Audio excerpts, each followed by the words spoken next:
Lendas urbanas de Portugal. O fantasma do Palácio de Belém.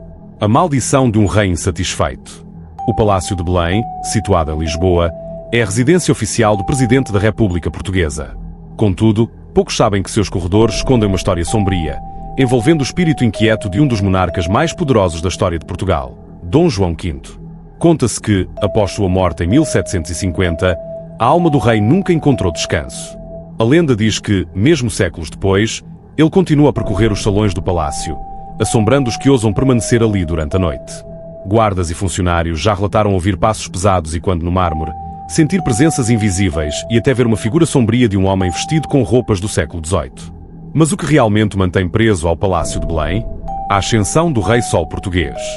Dom João V reinou de 1706 a 1750 e ficou conhecido por sua riqueza exuberante e fé inabalável.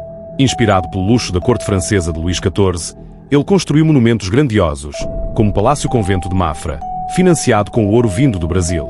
Seu poder era absoluto, e ele acreditava que fora escolhido por Deus para governar. Durante sua vida, o rei usava o Palácio de Belém como uma de suas moradas favoritas.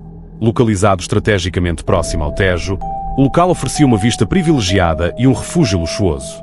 Conta-se que ali ele promovia banquetes suntuosos e recebia nobres, artistas e clérigos, sempre imerso em ouro, vinho e música barroca.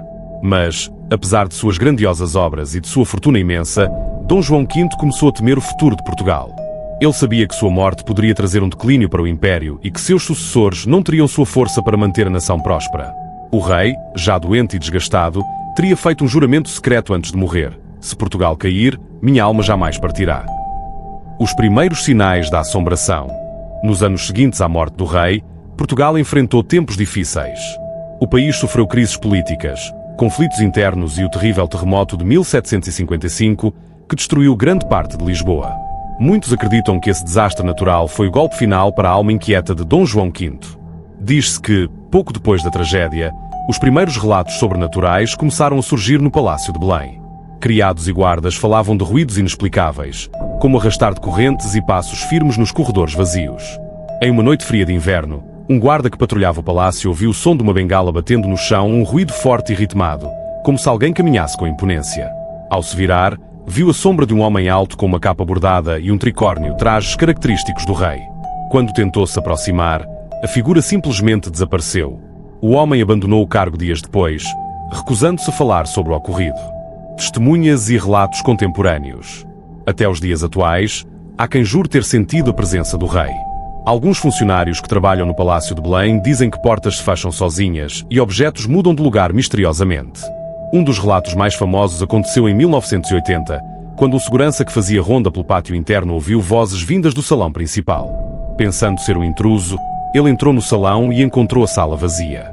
Mas, ao se virar para sair, viu no reflexo de um espelho um homem vestindo um casaco longo, com um olhar severo e altivo, típico da realeza do século XVIII. Apavorado, o segurança abandonou o local e pediu transferência no dia seguinte. Outros guardas relataram ouvir orações murmuradas em latim nos corredores escuros ou sentir um perfume antigo e amadeirado no ar, como se alguém de outra época ainda estivesse presente. Muitos acreditam que a alma de Dom João V continua ali, observando aqueles que caminham pelo palácio, zelando por Portugal e lamentando o rumo que a nação tomou após sua morte. Mito ou realidade? Será apenas uma lenda criada pelos seguranças do palácio para assustar os novos funcionários? Ou há, de fato, algo inexplicável nos corredores de Belém? Uma coisa é certa: aqueles que trabalham ali evitam andar sozinhos à noite. Afinal, quem gostaria de encontrar um rei morto há mais de 250 anos vagando pelos corredores, insatisfeito com o destino de seu império? Se tiver coragem, visite o Palácio de Belém e escute com atenção. Talvez, no silêncio da noite, você também ouça os passos do rei que nunca partiu.